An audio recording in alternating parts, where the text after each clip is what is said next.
Shalom, family, Shalom. and welcome to another new moon, new month. Give all thanks and praises to Yahweh for preserving our lives to see yet another new moon. I'm going to go ahead and jump into the heart of this matter. You know, the thing about, as we can see how quickly the times is moving, somehow we all still think that we have time to get it right, time to make our corrections, time to slip through the door. But unfortunately, if we're paying attention, we gotta make changes. We have to make changes in the way that we deal, especially when it comes to Yahweh's house. As a person who has actually been through one loss and a close call, I can tell you that those things allowed for me to make change, and I can tell you in both situations, I stepped up. I stepped up my servitude to my Elohim in those situations, in those causes. And I can tell you that even when I was out for a while, going through sickness, you know, got prayers and supplications, but then we have to ask ourselves, outside of the prayers and supplications, what did we do to try to put ourselves into position to keep things going? Those are the things that we have to look at. We also have to examine ourselves if, okay, once everything got back the way we wanted, our prayers were answered, did we continue praying with the same consistency, or did we fall back? Because now we've gotten comfortable. The whole point is, once those opportunities are gone, those opportunities are gone. Hence the topic of tonight's class, when the door is shut. When the door is shut, it is shut. And you're going to have to figure out what side you want to be on when the door is shut. It's a serious matter. We can see all the things going on around this world very quickly, but yet we're still walking with the same nonchalant attitude. We're still going on business as usual. That old saying is, if you're on time, you're late.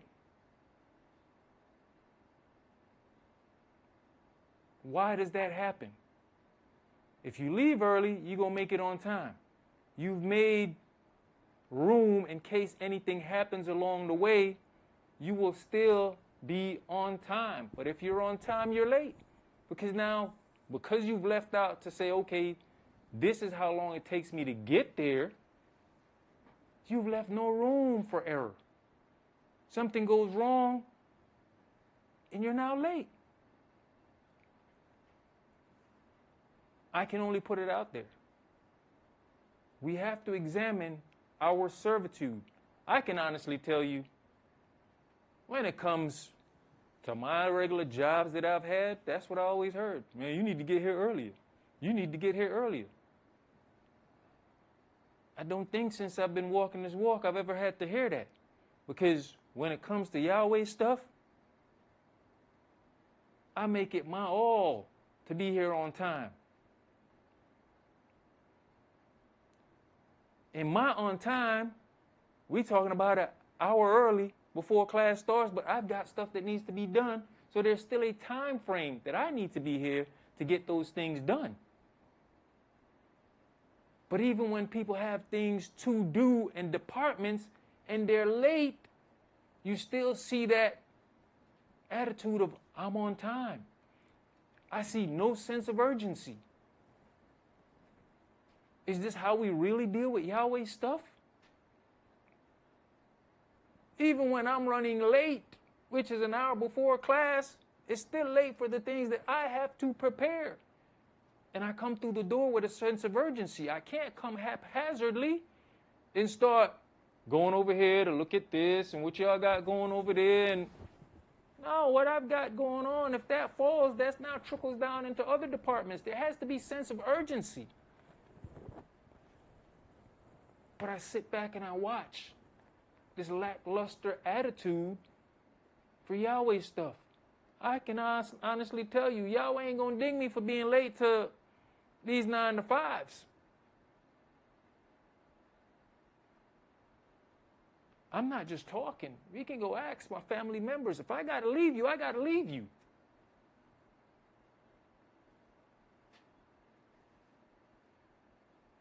I know a lot of times, hey, I'm coming hard, but come on, where's the care for Yahweh's house? The things that pertain to Yahweh, the departments, the people. Is this how we really deal with his stuff? But I bet you when it comes to that regular paycheck, you rushing through the door, you flying down the highway, you busting through the door to run to that time clock. I bet you don't stop and talk along the way before you get to that time clock. I'll talk to you in a minute. I got to clock in. I'm going to be late. Oh, I guess because there ain't no clock here, it don't matter. Okay, but don't think that Yahweh's not keeping time and keeping score to see how you dealing with that paycheck versus this paycheck. At the end of the day, I know this paycheck means more to me than anything else. Every man has to judge within himself of how much this paycheck really means to him or her. This is the paycheck I want. The time clock of this world is 9 to 5. That don't mean nothing to me. And I've gotten it time and time again, like I said. Man, you need to do better on getting here on time. Yeah. So with that said, let's go ahead and start it. The sermon is When the Door is Shut. We're going to begin in Nehemiah chapter 13. Nehemiah chapter 13, and we're going to start at verse 1.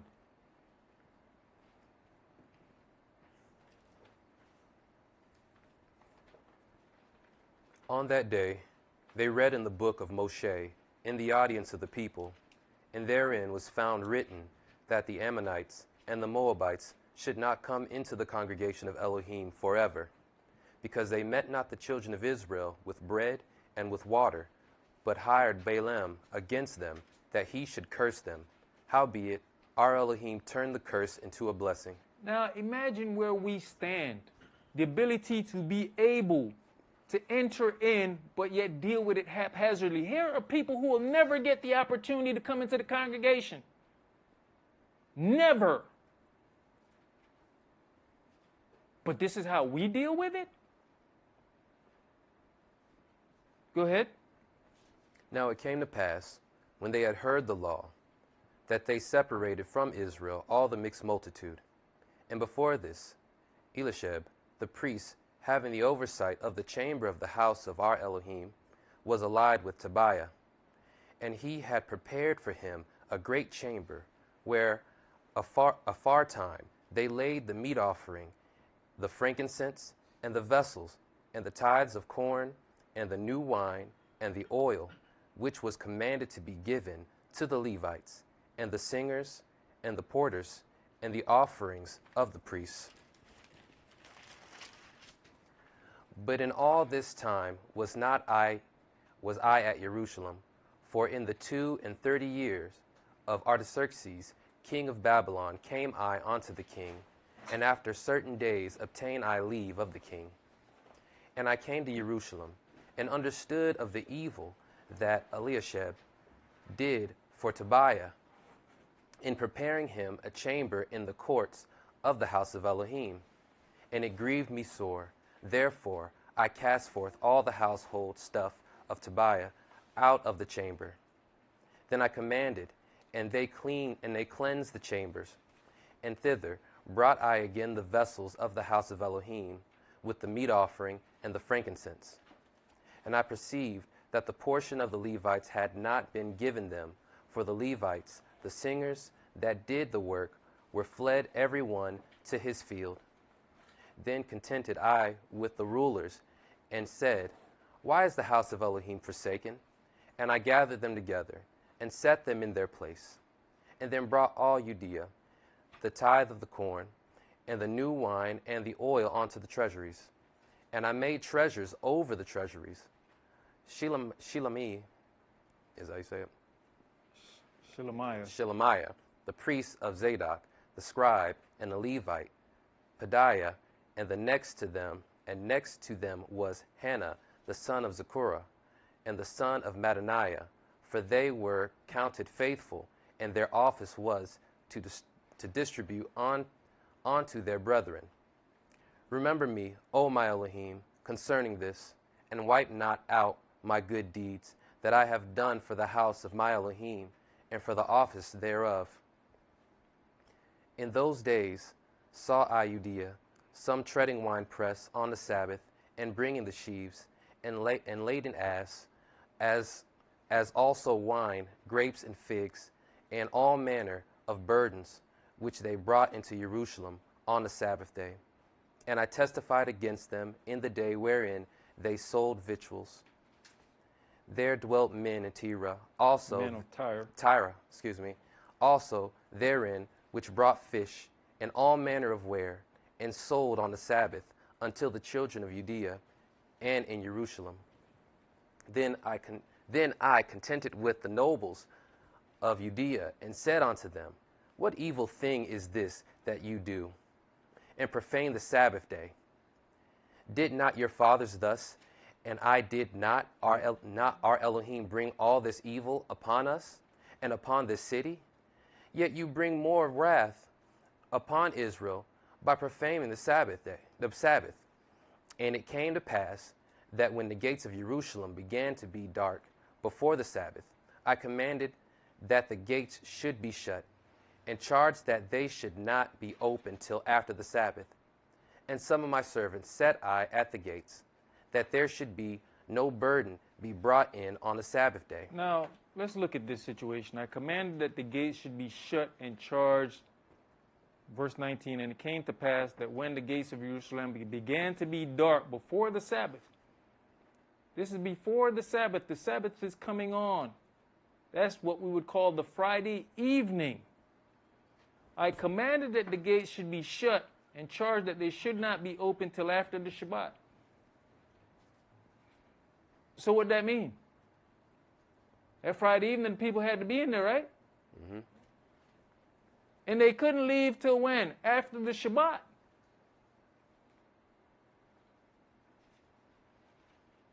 When the sun was going down Friday evening, he charged that the gates should be shut. Now, the funny thing is, we seem to be getting a small scale of a lot of stuff that's in this book.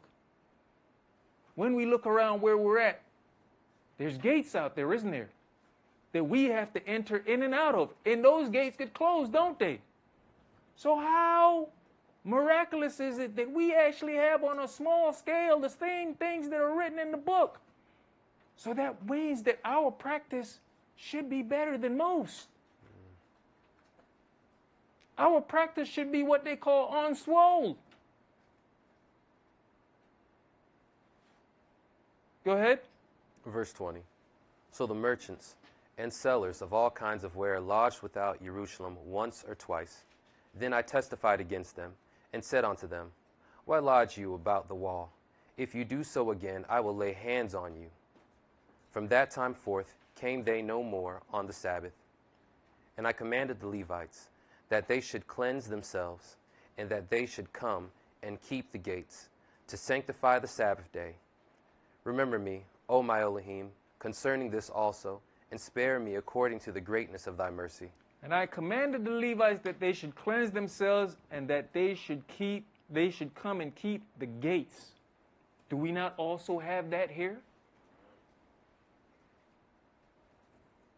We have priests in their own rights that are in charge of the gates and the doors.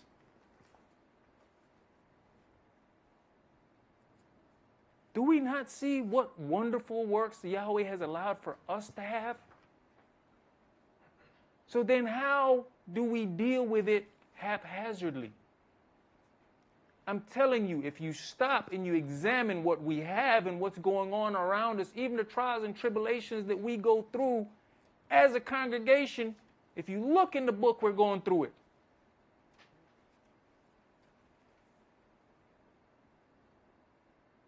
So how unfair is it for us to have this miraculous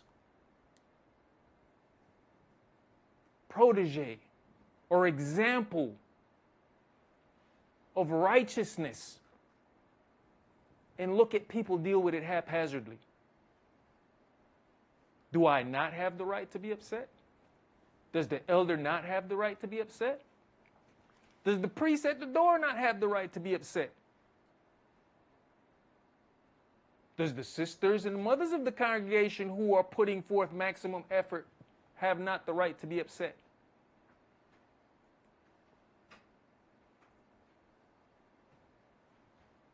I think it's a disservice when we can't look and see what we have, what we've been allowed to have, and not take maximum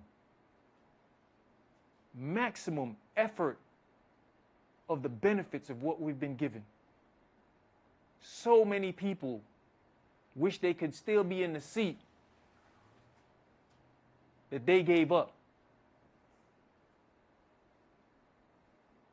So many people wish they could come in to sit in the seat. How do we know that? Because when we look out and about, we can see that everybody seems to want to emulate this little thing. But yet we that are in the in crowd don't appreciate it to its full extent. But then again, hey, those that walk with Yahshua couldn't fully understand what they had in the midst of them till it was gone. Or is that what we need? Is that what we're going to wait on? Call up some of the people that you know that was in here. And have a real conversation with them and see how many wish they could actually come back through the door. I mean, I know them. The elder knows them. You all know them, but you don't get to see these conversations. Reach out to some of them and ask them.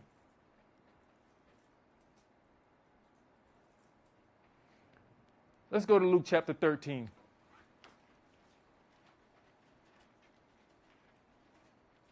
At the end of the day, this is how things fall. Yahshua started out with 70. He ended up with 12. One of them was a betrayer. But guess what? When he moved on, the works didn't stop. The works kept going.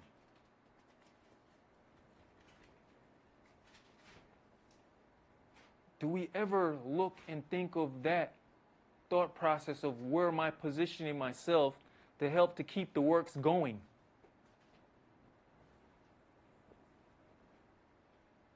But are we just happy and content where we're at right now? Mother Leal said it earlier, and it was funny. His young brother Noah said, you know, he asked the question about how well I do reading, and I was explaining to him, I said, well, I didn't start out reading this well. I say, for one thing, I've got an Isha that, you know, kind of said, you know, you're boring when you read. You just on this one level, so it helped me to step my game up. And then Mother Leah said, yeah, but when he was first asked to read, he didn't want to read. So even with coming into reading, should I have just sat there and just said, okay, this ain't really what I want to do, but I'm going to just, yeah. No, with push and help,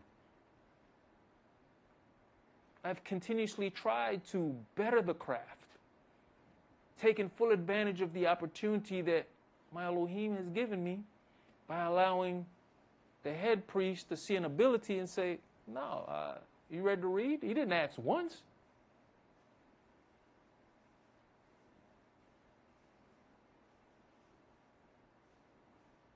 Once I said yes, I couldn't sit there and begrudgingly do the job.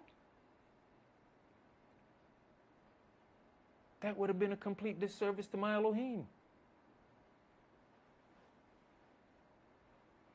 Go ahead, priest. Start reading for me, please. Luke chapter 13, we're going to start at verse 23. Then said one unto him, Adonai, are there few that be saved? And he said unto them, Strive to enter in at the strait gate. For many I say unto you, will seek to enter in, and shall not be able. When once the master of the house is risen up, and hath shut the door, and you begin to stand without, and to knock at the door, saying, Adonai, Adonai, open unto us, and he shall answer and say unto you, I know you not whence ye are. So it says strive to enter at the straight gate. Striving means to fight. You're putting forth an effort to fight, to enter in at the straight gate. For many, I say unto you, will seek to enter and shall not be able to. Why would you not be able to enter in?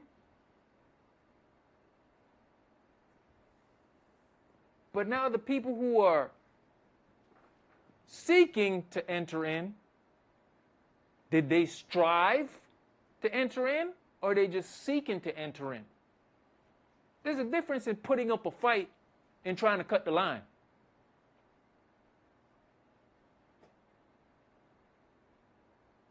Because a lot of times a person might say, you know what, you ain't all the way there, but I see that potential in you. Go ahead and come on in. But then you look at the man who he trying to step in the line, hoping nobody saw him.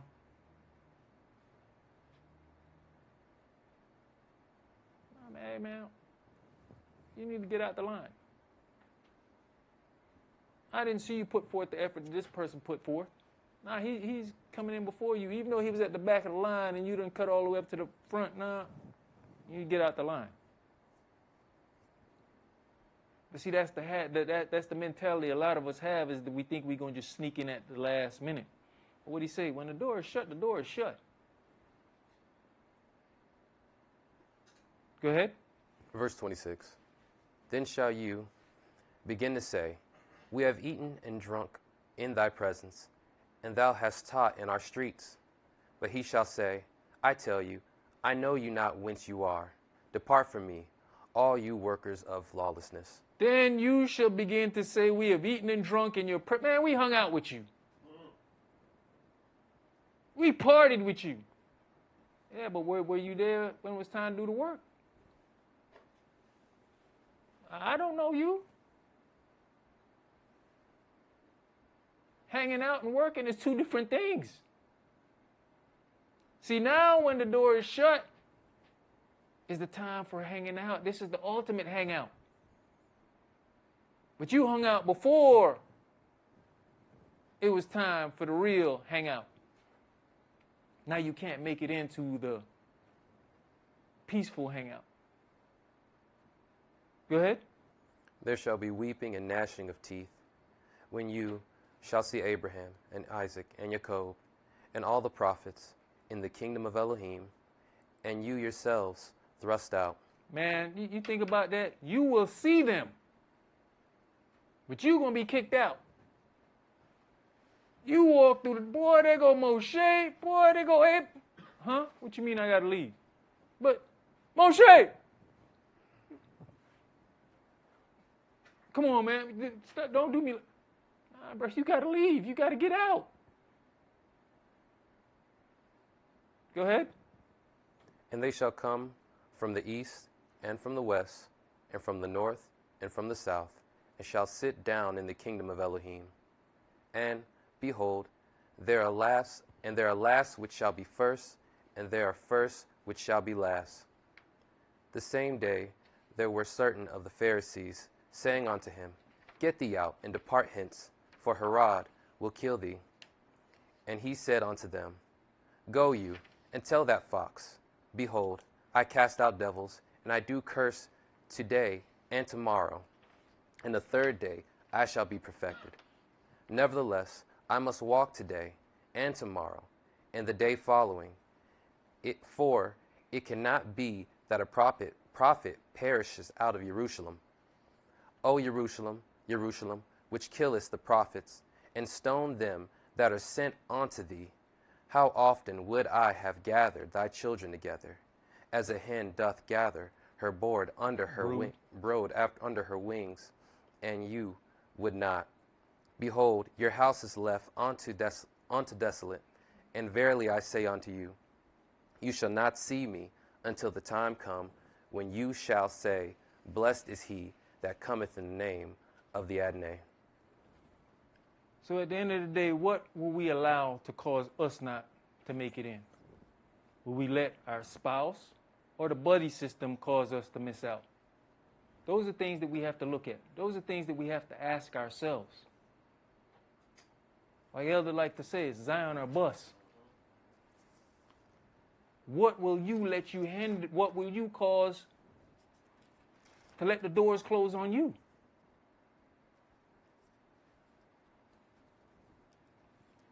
They say you play the game the way you practice. We currently are on the practice field and must realize that we are fighting for a position on the team. First string or second string? First string is those of the first resurrection, and second string is those of the second resurrection, and unfortunately, second string doesn't make it into the kingdom. In some cases, when a person is late to practice, they're given certain exercises as punishment. But in this case, when you're late, the door will be shut and entry will be denied now and forever. If you don't intend to show up on time and to give it your all, why even show up to practice? After all, your effort says a lot about your love for the game. Let's go to Genesis chapter 7.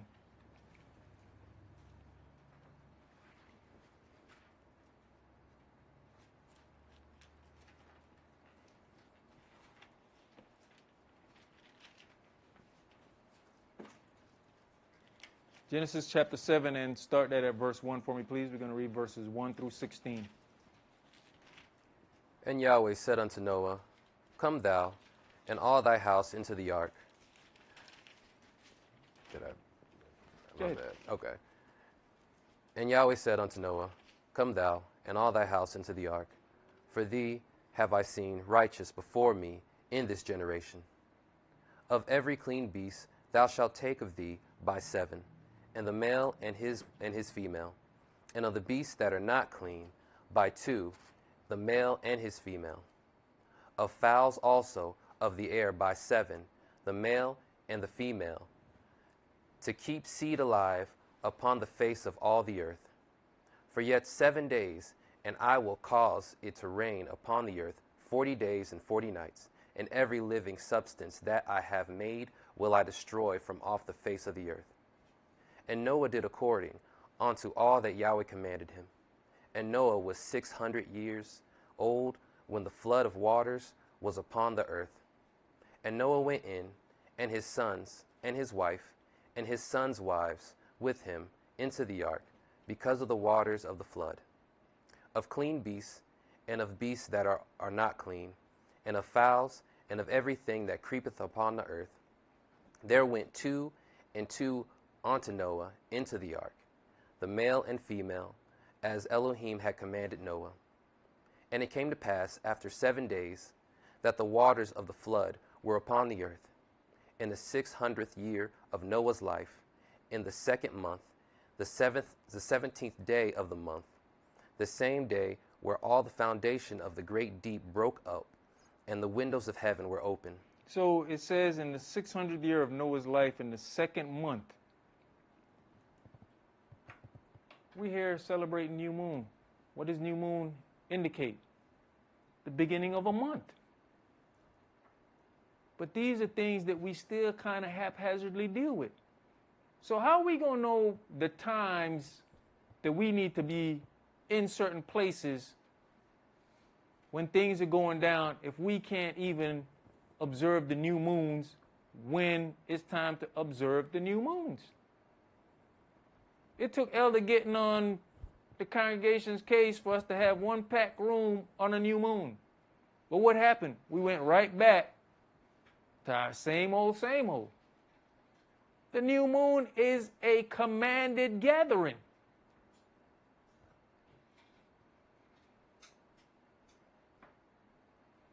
You want to talk about commandment, laws, statutes, and judgments? This is a commanded gathering. How are you going to know the times if you don't even understand that this helps with the times? Go ahead. Verse 12. And the rain was upon the earth 40 days and 40 nights. In the selfsame day entered Noah, and Shem, and Ham, and Japheth, and the sons of Noah, and Noah's wife, and the 3 wives of his sons with them into the ark. They and every beast after his kind, and all the cattle after their kind, and every creeping thing that creepeth upon the earth after his kind, and every fowl after his kind, every bird of every sort. And they went in unto Noah into the ark, 2 and 2 of all flesh, wherein is the breath of life. And they that went in male and female, of all flesh, as Elohim had commanded him, and Yahweh shut him in. And Yahweh shut the door. But these creatures made it on time. Before the door was shut. What we would call dumb animals. They made it on time before the door was shut.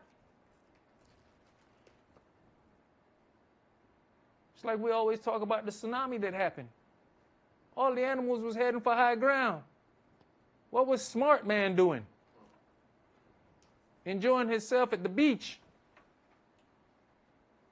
But yet we have the ability to reason and think.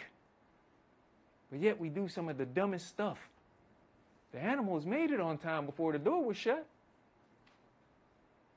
So what is our excuse? What will be your excuse? We're on the practice field. The opportunity to get it right. Let's go to Hebrews chapter 5. Hebrews chapter 5, and we're going to begin at verse 12. We're going to go through chapter 6 and 12.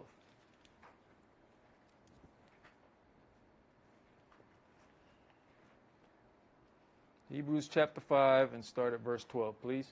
For when for the time you ought to be teachers, you have need that one teach you again, which be the first principle of the oracles of Elohim, and are become such as have need of milk, and not of strong meat. For everyone that useth milk is unskillful in the word of righteousness, for he is a babe. But strong meat belongeth to them that are of full age, even those who by reason of use have their senses exercised to discern both good and evil. Therefore, leaving the principle of the doctrine of the Mashiach, let us go on unto perfection, not laying again the foundation of repentance from dead works, and of faith towards Elohim. Now, I want to go back to verse 12. For when for time you ought to be teachers, you have need that one teach you again, which be the first principles of the oracles of Elohim. What is our excuse? We've had teachers that have given us examples, righteous examples. What is our excuse? You see on the picture, my first teacher and then my second teacher. I've seen the effort they've put forth. I've known their trials and tribulations and their drive. So what excuse do I get? I've been given righteous examples. Anybody in earshot of this or sitting in this room, you've been given righteous examples. So what then will be your excuse? Go ahead. Verse 2. Of the doctrine of baptism, and of laying on of hands, and of resurrection of the dead, and of eternal judgment. And this will we do, if Elohim permit. For it is impossible for those who were once enlightened to have tasted of the heavenly gift, and were made partakers of the Holy Spirit, and have tasted the good word of Elohim, and the powers of the world to come, if they shall fall away, to renew them again unto repentance, seeing that they crucify to themselves the Son of Elohim afresh, and put him to an open shame. Verse 4, for it is impossible for those who were once enlightened, that means your eyes have been opened. You've been taught scriptures, laws, statutes, and judgments. You've been given an understanding of this word and Yahweh's ways, his directions, his commandments, But then you jump to verse 6. If they fall away, to renew again unto repentance, seeing they crucify to themselves the Son of Elohim afresh, and put him to an open shame. An elder has said it many times. You don't get to do over your baptism.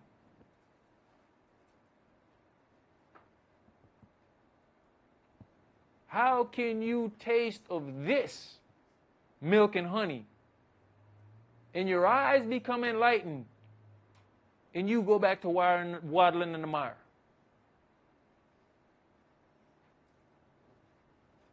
How do we do that? Waddling in the mire can simply be your lackluster effort that you put forth.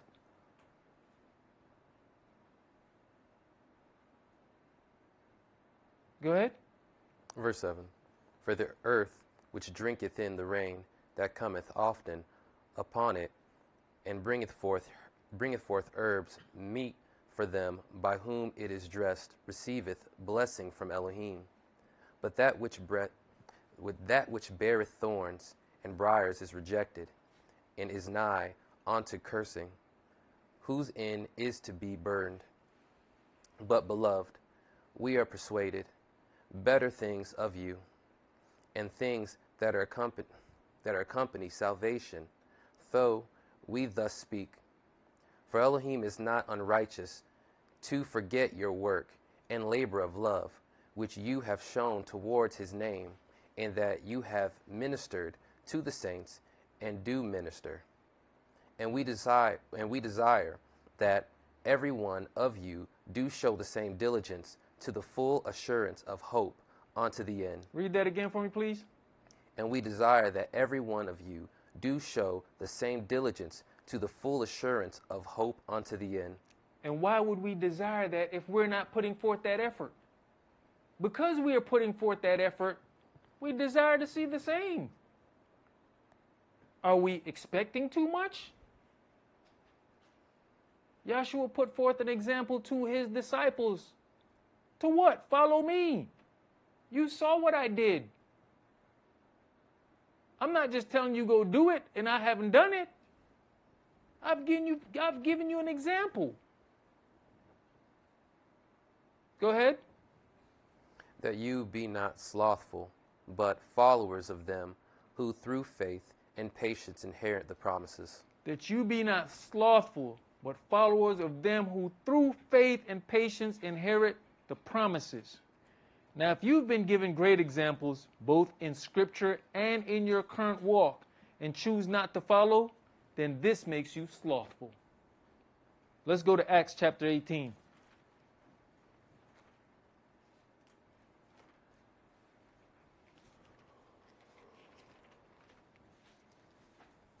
Acts chapter 18 and start at verse 1 for me, please.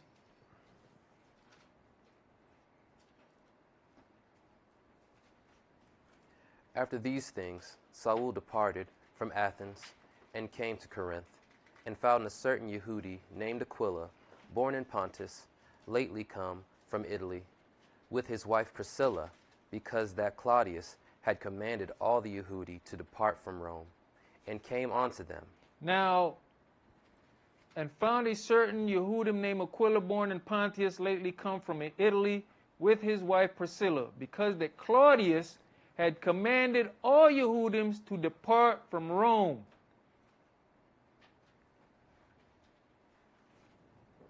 Do we think that can't happen here?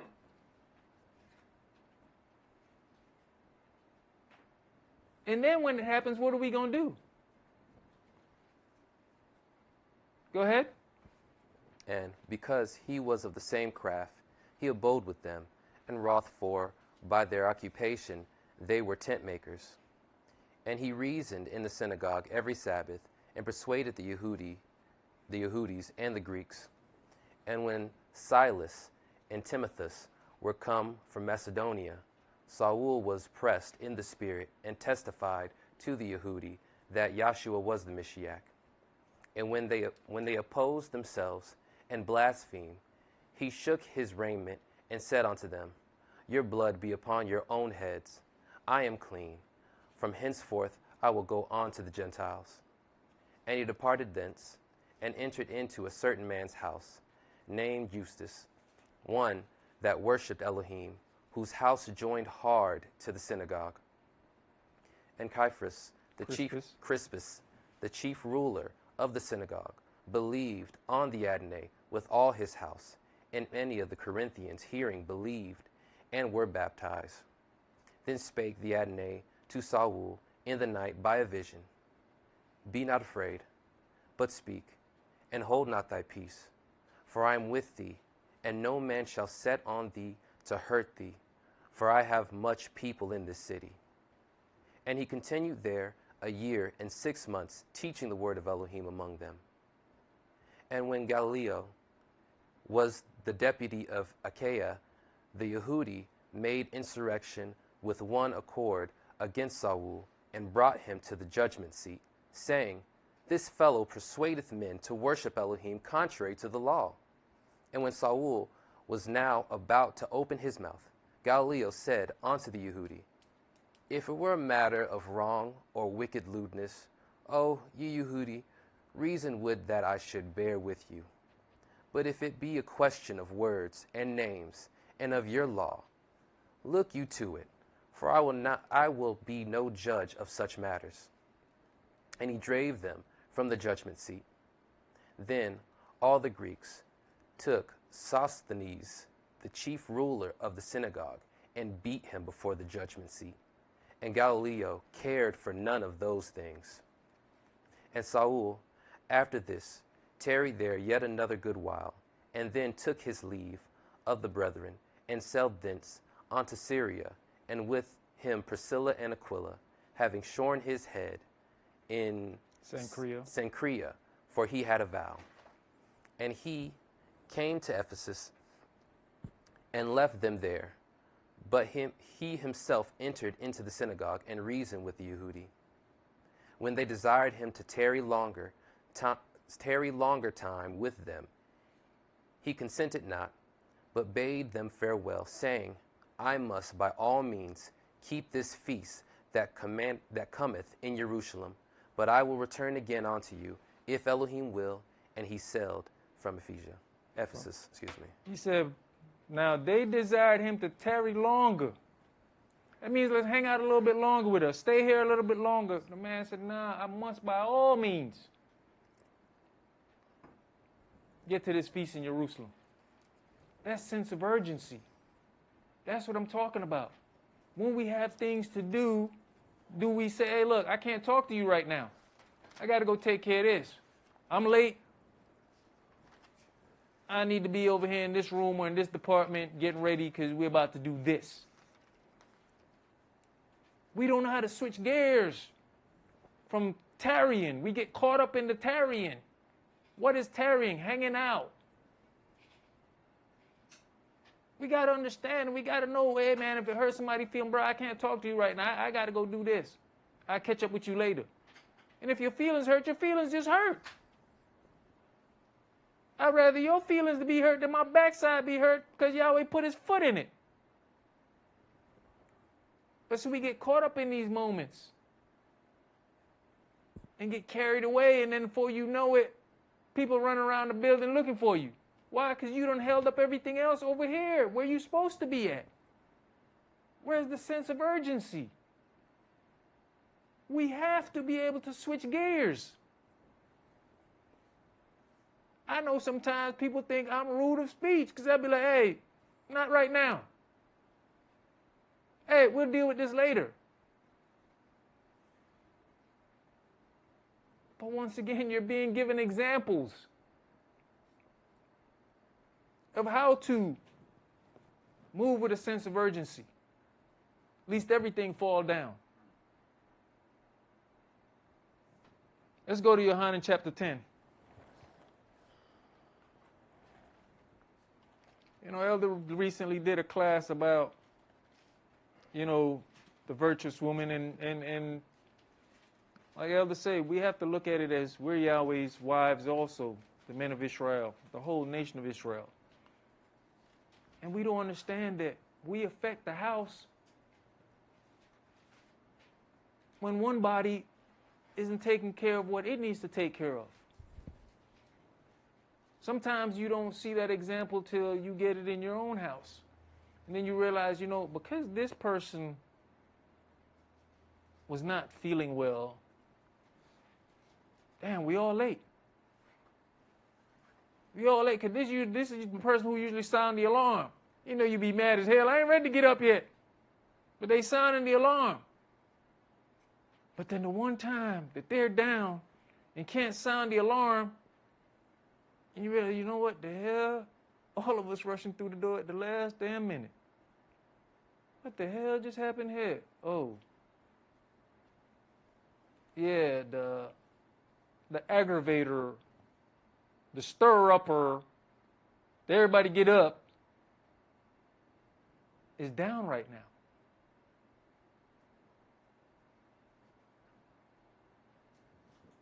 We don't understand what it says, no man knows the time nor the hour. That also means that we don't know what we have to achieve before that time as a congregation. We don't know what's expected of this part of the body of Yahshua before the time is up. And not even if it's not for us, the adults, our children. Because guess what? We're also teaching them whatever behavior we put forth in front of them. So if we're slothful in the business of Yahweh's house, they're going to be slothful too. When they see that you tear down everything and you, hey, I'm going to leave you behind, and you not just in words, and they see they get left a couple of times, you know what, this man's serious about this stuff when it comes to Yahweh's house. What it say, when your children come to ask, why do you do this? It's not just about that one thing about why do you keep the Passover and why you do the first fruits. Why is it you willing to leave all of us on the Shabbat to make it to Yahweh's house? Hey, it's a job. I need to be there at a certain time. I got things to do.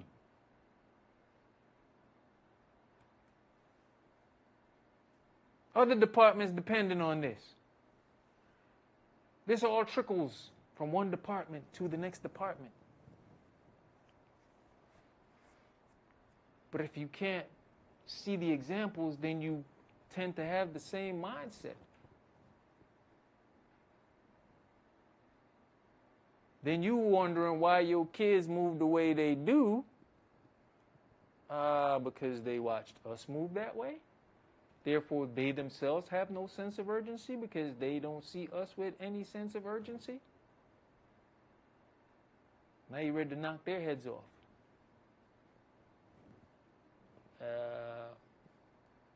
Yahweh might be ready to knock yours off too.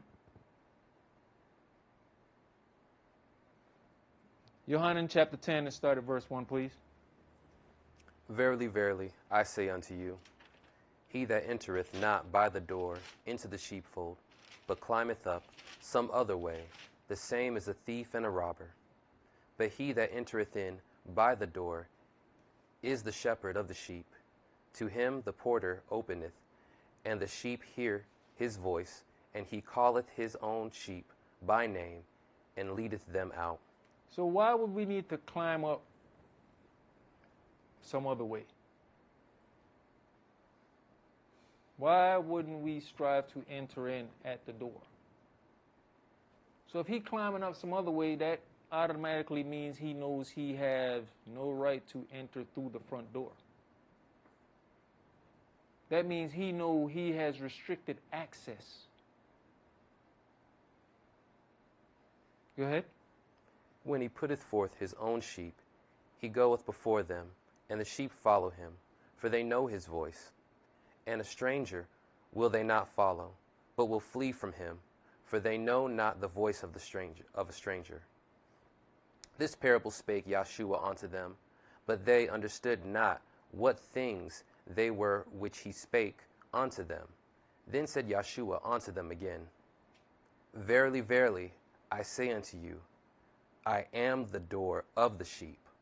All that ever came before me are thieves and robbers, but the sheep did not hear them. I am the door. By me, if any man enter in, he shall be saved, and shall go in and out and find pasture. He says, I am the door. Right? But the sheep did not hear them. Do you understand that that is one thing that we will look at as being a disrespect, to be called sheeple? It's okay to be sheeple as long as you're sheeple of Yahweh Elohim. But when you sheeple to the world, that's a problem. Yahshua says, I am the door. So guess what happens when the door is closed? That means Yahshua said, I've had enough. I'm done. Adonai, open on to us. I don't know you.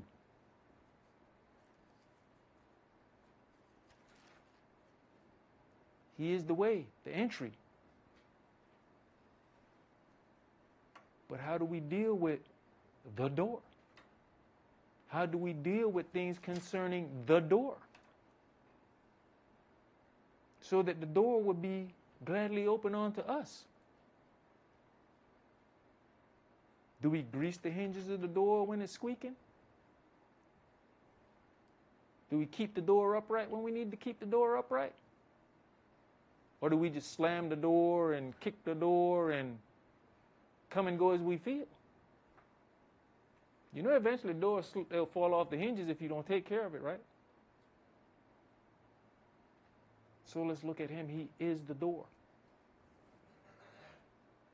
He's not the keeper of the door. He is the door. Let's go to Matthew chapter 25.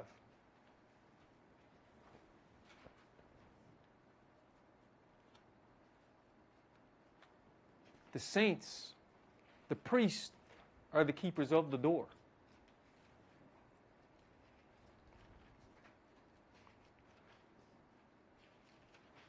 Matthew chapter 25 and start at verse 1, please. Then shall the kingdom of heaven be likened unto 10 virgins, which took their lamps and went forth to meet the bridegroom. And 5 of them were wise, and 5 were foolish. They that were foolish took their lamps and took no oil with them, but the wise took oil in their vessels with their lamps. While the bridegroom tarried, they all slumbered and slept. And at midnight there was a cry made, Behold, the bridegroom cometh. Go ye out to meet him. Then all those virgins arose and trimmed their lamps. And the foolish said unto the wise, Give us of your oil, for our lamps are gone out. But the wise answered, saying, Not so, lest there be not enough for us and you. But go you rather to them that sell, and buy for yourselves. And while they went to buy, the bridegroom came, and they were ready. And they that were ready. And they that were ready went in with him to the marriage, and the door was shut. Afterward came also the other virgins, saying, Adonai, Adonai, open to us. But he answered and said, Verily I say unto you, I know you not. All right, so the door says, I know you not. They went to buy. They were told to go buy. Now here's what we don't know. What was the effort that was put forth while they were going to buy? Was there any sense of urgency while they were going to go buy? Did they tarry and play along the way while they went to go buy? Just something to think about. Go ahead. Watch therefore, for you know neither the day nor the hour wherein the Son of Man cometh. For the kingdom of heaven is as a man traveling into a far country, who called his own servants and delivered unto them his goods. That's it, my brother. That's all we need to do right there.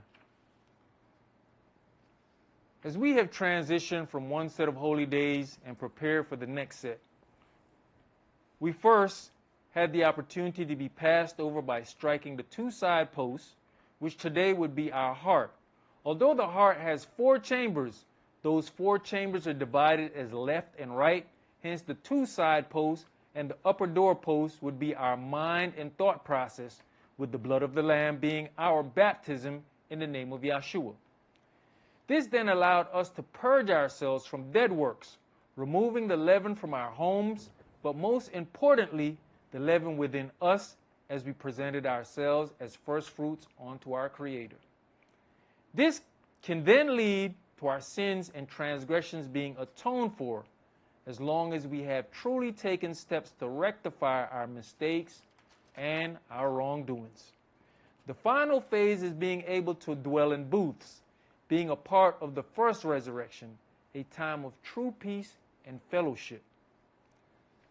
Exodus chapter 34 and 24. Just want to read that real quick.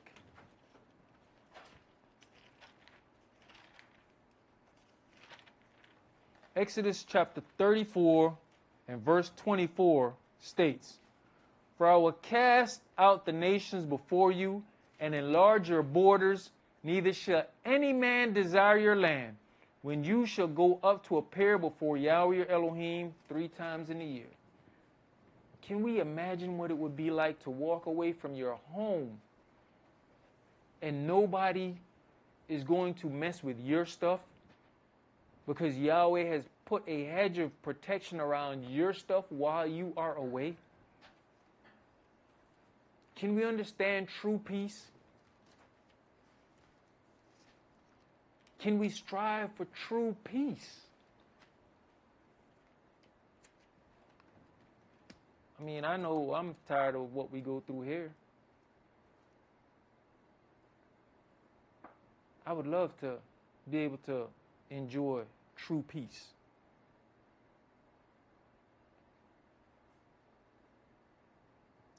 But let's hear the conclusion of this matter. Let's go ahead and go to Ecclesiastes chapter 12.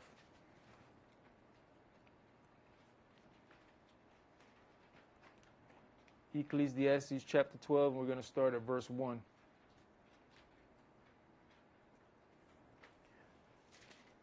Remember now thy Creator in the days of thy youth, while the evil days come not, nor the years draw nigh, when thou shalt say, I have no pleasure in them. While the sun, or the light, or the moon, or the stars, be not darkened, nor the clouds return after the rain. In the day when the keepers of the house shall tremble, and the strong men shall bow themselves, and the grinders cease, because they are few, and those that look out of the windows be darkened, and the doors shall be shut in the streets, when the sound of the grinding is low, and he shall rise up at the voice of the bird, and all the daughters of music shall be brought low. Also, when they shall be afraid of that which is high, and fear shall be in the way, and the almond tree shall flourish, and the grasshopper shall be burdened, and desire shall fail, because men goeth to his long home, and the mourners go about the streets. Or ever the silver cord be loosed, or the golden bowl be broken, or the pitcher be broken at the fountain, or the wheel broken at the cistern. Then shall the dust return to the earth as it was, and the spirit shall return unto Elohim who gave it. Vanity and vanities. Vanity of vanities, saith the preacher. All is vanity. And moreover, because the preacher was wise, he still taught the people knowledge. Yea, he gave good heed, and sought out, and set in order many proverbs. The preacher sought to find out acceptable words, and that which was written was upright, even words of truth. The words of the wise are as golds, and as nails fastened by the masters of assemblies, which are given from one shepherd. And furthered by these, my son, be admonished of making many books, there is no end, and much study is weariness of the flesh. Let us hear the conclusion of the whole matter. Fear Elohim, and keep his commandments, for this is the whole duty of man. For Elohim shall bring every work into judgment with every secret thing, whether it be good or whether it be evil. Verse 14, for Elohim shall bring every work into judgment. However you deal with his stuff will be brought into judgment. With every secret thing, whether it be good or whether it be evil. Fear Elohim and keep his commandments, for this is the whole duty of men. That's all we're going to do for this evening. Enjoy your new moon. Shalom. Shalom.